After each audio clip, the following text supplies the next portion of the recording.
જ્યારે નવલી નવરાત્રિની રમઝટ સમગ્ર ગુજરાતમાં જામી છે, ત્યારે મેઘરાજા વિઘ્ન લઈને આવ્યા છે.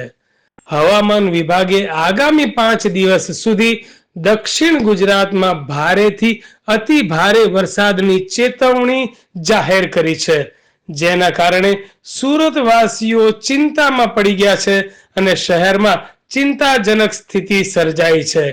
સુરતમાં સવારથી પડી રહેલા વરસાદના કારણે ગરબા મંડપોમાં પાણી ભરાઈ ગયા છે. હવામાન વિભાગની આ ચેતવણી બાદ સુરતમાં આજે સવારથી વરસાદ વરસી રહ્યો છે. ધોધમાર વરસાદના કારણે શહેરના રસ્તાઓ અને શેરીઓમાં પાણી ભરાઈ ચૂક્યા છે. સુરતના વરાછા, કતારગામ, અઠવા અને અડાજણ સહિત અનેક મુખ્ય વિસ્તારમાં ભારે વરસાદ નોંધાયો છે. નવરાત્રી ઉત્સવ દરમિયાન ખેલાડીઓ અને આયોજકો માટે આ વિષય ચિંતાનો થયો છે. હાલમાં દક્ષિણ ગુજરાત માટે ભારેથી અતિ ભારે વરસાદની ચેતવણી યથાવત છે.